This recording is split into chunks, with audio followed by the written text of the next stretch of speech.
Kumusta mga kasaliksik? Noong Nobyembre 7, 2024, isinagawa ng Israel ang serye ng malalaking airstrike sa Timog Beirut, partikular sa mga lugar na kilala bilang kuta ng Hezbollah. Ang mga pag-ataking ito ay naganap matapos magbigay ang Israeli military ng mga babala sa mga residente na lumikas mula sa mga apektadong lugar, kabilang ang mga kalapit sa tanging internasyonal na paliparan ng Lebanon. Ang Israeli military ay naglabas ng mga evacuation notice para sa mga residente ng 4 na distrito sa Timog Beirut, kung saan pinayuhan ng mga ito na lumayo mula sa mga lugar na may presensya ng Hezbollah. Ayon kay Avichai Adare, isang tagapagsalita ng Israeli Army, ang mga residente ay pinayuhang lumikas, partikular ang mga nakatira malapit sa mga pasilidad na kilalang inuukupa ng Hezbollah. Ang mga airstrike na isinagawa ay nakatuon sa mga struktura at pasilidad na inuugnay sa Hezbollah, kabilang ang mga command center at imbakan ng armas na ginagamit ng grupo. Ang mga pagsabog mula sa mga airstrike ay kitang-kita mula sa iba't ibang bahagi ng Timog Beirut na nagdulot ng makapal na usok at malawakang pinsala sa mga gusali at iba pang istruktura. Maraming mga sibilyan ang naapektuhan ng mga pag-ataking ito, kabilang ang pagkamatay ng ilan at ang pagkasira ng kanilang mga tahanan.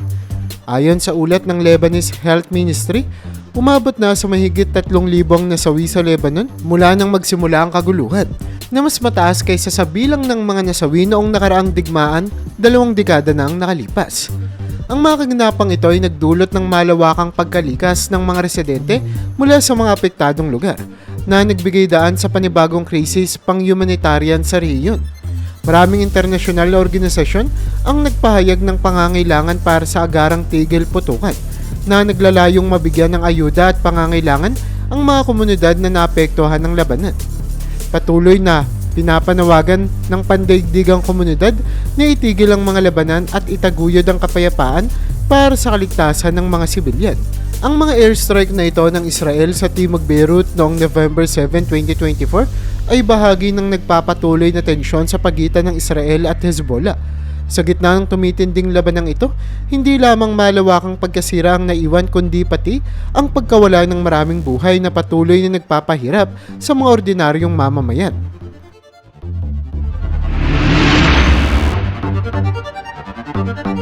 Sa kasalukuyang labanan sa Middle East, lalong tumitindi ang krisis pang-humanitarian na sumasalanta sa mga sibilyan sa Lebanon, partikular sa mga residente ng Timog Beirut at iba pang apektadong rehiyon.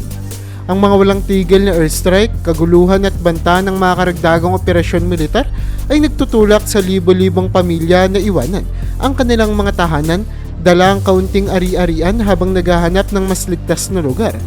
Ang agarang pangangailangan ng pagkain, tirahan at medikal na tulong ay nagiging hamon dahil sa mga limitado at masikip na lugar para sa mga lumikas. Maraming ospital at mga evacuation center sa Lebanon ang labis na napupuno at nahihirapang matugunan ang pangangailangan ng mga apektadong mamamayan. Samantala, ang International Red Cross, United Nations Refugee Agency o UNHCR at iba pang organisasyong humanitarian ay nagpapadala ng karagdagang tulong sa pamamagitan ng relief goods, mobile clinics at mga volunteer para tugunan ang kalagayan ng mga nangangailangan. Bagamat malaking tulong ang mga ito, patuloy na kinakaharap ng mga grupo ang maraming hamon sa pagpapadala ng tulong dahil sa panganib at kawalan ng katiyakan sa lugar ng labanan. Maraming access point sa mga conflict zones ang kasalukuyang isinasara o minamanmanan ng mga militar na nagiging sanhi ng pagkaantala sa pagdadala ng mga mahahalagang supply. Bilang tugon sa mga pangangailangan, naglalabas ang mga humanitarian agencies ng mga emergency funds at nagdaragdag ng resources sa mga shelter. Sa kabila ng pagsisikap na ito, may kakulangan pa rin sa mga pagkain, gamot at mga pangunahing supply sa mga evacuation area.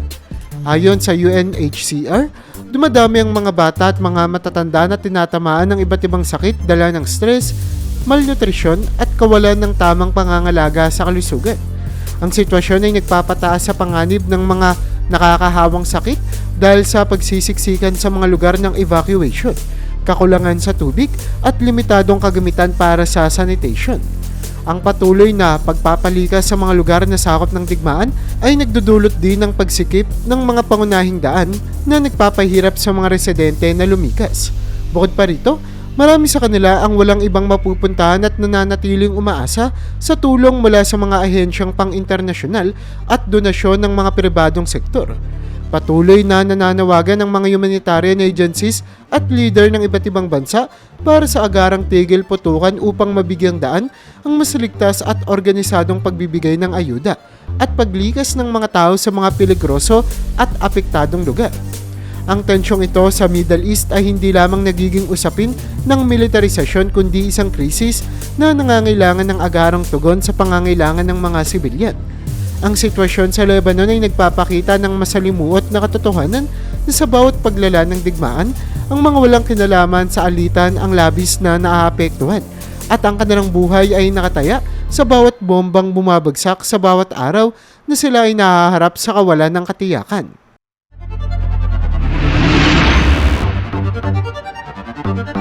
Sa kabila ng patuloy na kaguluhan sa Middle East, ang mga pagsusumikap sa aspeto ng diplomasya upang makamit ang tigil putukan ay nagiging mas masinsinan at maagap. Ilang bansa ang nag-uudyok ng mga agarang pag-uusap upang wakasan ng labanan sa pagitan ng Israel at mga grupong Hezbollah sa Lebanon, habang may kasalukuyang alitan rin sa pagitan ng Israel at Hamas sa Gaza. Ang United Nations, European Union at ang Estados Unidos ang nangunguna sa pagtutulak ng mga diplomatic talks na naglalayong maibsan ang lumalalang krisis pang-humanitarian at matiyak ang kaligtasan ng mga sibilyan sa mga apektadong rehiyon. Ang United Nations ay patuloy na nagpapadala ng mga special envoy sa mga apektadong lugar na kinakausap ang mga kinatawan ng magkabilang panig at nagbibigay ng mga rekomendasyon para sa posibilidad ng pansamantalang tigil putukan. Sa isang pahayag mula kay Antonio Guterres, ang UN Secretary General, kanyang binigyang diin ng pangangailangan ng lahat ng partido na igalang ang international humanitarian law at magbigay ng access para sa mga humanitarian agencies upang makapagbigay ng tulong. Nanawagan din siya sa parehong panig na itigil ang anumang pag-atake na makakasira sa mga pangunahing infrastruktura, kabilang ng mga ospital at mga evacuation center na mahalaga para sa kaligtasan ng mga lumilikas. Samantala, ang Estados Unidos ay nagpahayag ng intensyon na makipag-ugnayan sa mga lider ng Middle East countries gaya ng Saudi Arabia, Qatar at Turkey upang suportahan ang anumang plano para sa kapayapaan. Sa isang diplomatikong hakbang, nagpahayag ang US Secretary of State na si Antony Blinken na handa ang Amerika na tumulong sa pagpapagitna sa negosasyon at magbigay ng pangangailangan para sa peacekeeping sa rehiyon. Bukod dito, ang European Union ay nagsasagawa rin ng mga hakbang sa pamamagitan ng pagpapalakas ng kanilang relasyon sa mga bansang Arabo na inaasahang magdudulot ng suporta sa kapayapaan at muling magbubukas ng mga pangunahing ruta para sa mga refugee. Sa kabila ng mga pagsusumikap na ito, marami pa ring hamon ang kinakaharap ng diplomatic negotiations. Ang mataas na tensyon at mga nakaraang sigalot ay nagiging dahilan ng hindi pagkakasundo ng mga panig at ang pagkakaiba-iba ng mga interes sa mga bansang nakapaligid sa Israel at Lebanon ay nagiging balakid sa pagkakaroon ng malinaw na solusyon. Ang Hezbollah, halimbawa, ay hindi pa nagpapahayag ng anumang intensyong makipag-usap, habang ang Israel naman ay patuloy na nakakaranas ng pressure mula sa sariling bansa na ipagpatuloy ang operasyon upang makamtan ang seguridad ng kanilang teritoryo. Ang mga bansang may kaugnayan sa Middle East conflict tulad ng Iran, Russia at China ay nagpapakita rin ng interes na maimpluwensyahan ang usapang pangkapayapaan sa rehiyon na nagbibigay karagdagang komplikasyon sa negosasyon. Sa kabila ng iba't ibang layunin, nagkakaroon ng pagkakaisa sa internasyonal na komunidad sa pangangailangang matigil ang labanan upang maprotektahan ng mga sibilyan at matiyak ang kapayapaan sa hinaharap. Sa kasalukuyang takbo ng mga diplomatic efforts, marami pa rin ang umaasa na sa kabila ng mga hadlang, ang mga pag-uusap ay magbibigay daan sa pansamantalang tigil putukan na maaaring maging pundasyon para sa isang pangmatagalang solusyon. Ang mga pagsusumikap na ito ay patuloy na pinapangunahan ng mga pangunahing pandaigdigang organisasyon at leader na may hangaring mailigtas ang mga sibilyan at muling maibalik ang katiwasayan sa rehiyon.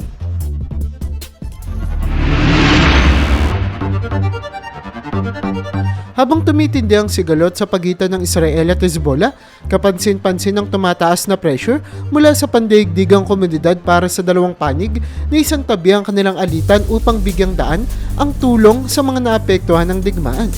Ang Israel at Lebanon ay kasalukuyang nasa gitna ng diplomatic at humanitarian crisis. At ang kanilang tugon sa panawagang ito ay may malaking implikasyong hindi lamang sa kanilang mga mamamayan, kundi pati na rin sa kalagayan ng rehiyon.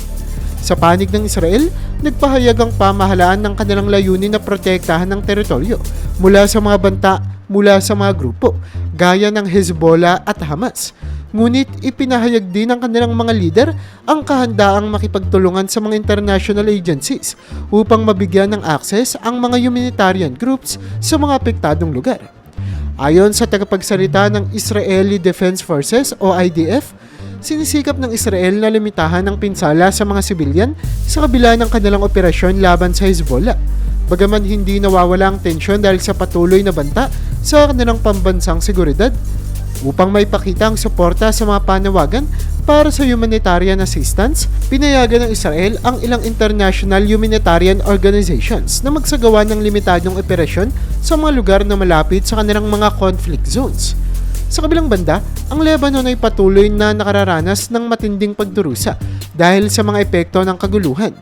Bilang host ng mga displaced civilians o yung mga taong walang alam na pupuntahan at sa Lebanon lamang nakakapunta at sa gitna ng humanitarian crisis, pinayuhan ni Lebanese Prime Minister Najib Mikati ang pandaigdigang komunidad na itaas ang kanilang paglalaan ng pondo para sa mga humanitarian assistance. Tinatanggap ng Lebanon ang anumang tulong mula sa iba't ibang bansa at ahensya, ngunit nananatili ang kanilang paninindigan laban sa anumang pagkilos na itinuturing nilang labag sa kanilang soberanya. Sa kabila ng limitadong resources, ang gobyerno ng Lebanon ay patuloy na naghahanap ng paraan upang suportahan ang kanilang mga mamamayan, kasama na ang mga pangakong magbibigay ng pansamantalang tirahan, pagkain at gamot sa mga nangangailangan.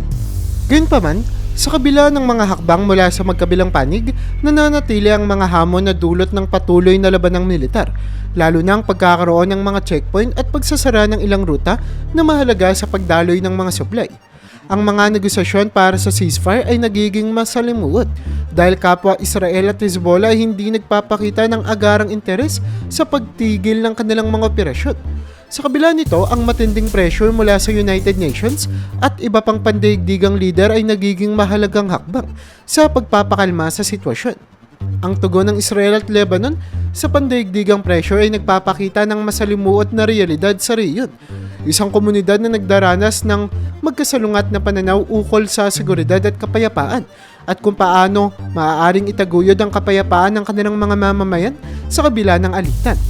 Patuloy naman ang panawagan ng internasyonal na komunidad para sa isang mas mahabang tigil putukan at maayos na daanan para sa humanitarian aid. Ngunit sa kasalukuyan, ang tugon ng Israel at Lebanon ay nananatiling limitado at nakadepende sa mga nagbabagong kondisyon ng kaguluhan at digmaan.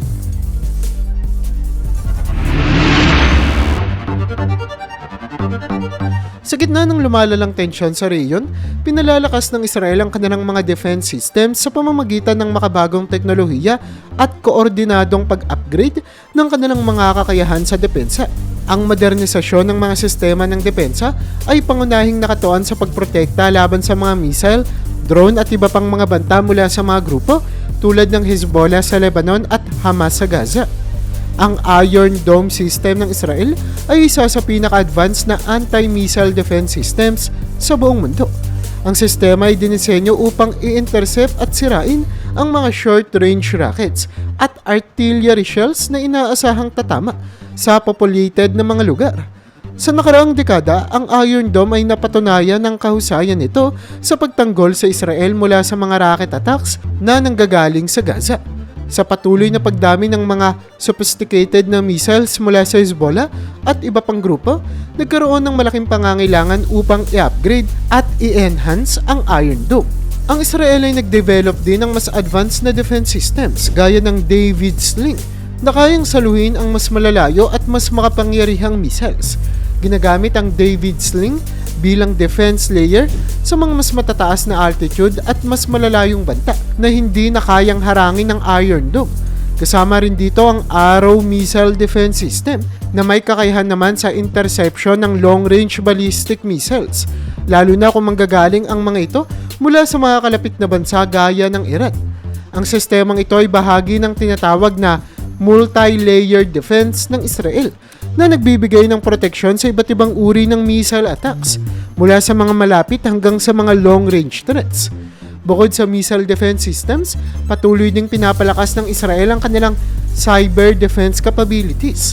Nagiging mas sopistikado na rin ang cyber attacks mula sa mga kalaban nito, kaya't ang pagprotekta sa kanilang mga critical infrastructure gaya ng water systems, energy grids at telecommunications ay nagiging isang pangunahing prioridad.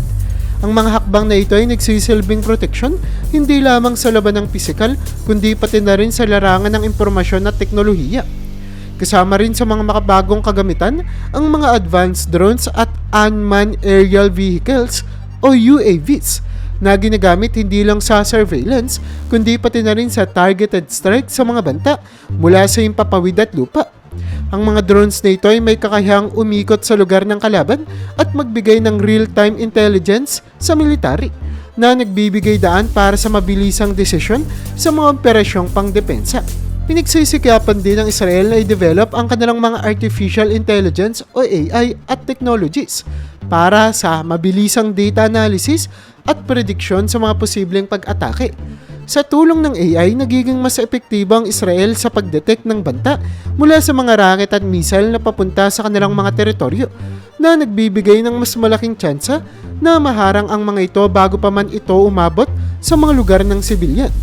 Ang pondo para sa modernisasyong ito ng Israel Defense Forces o IDF ay malaking bahagi ng kanilang national defense budget.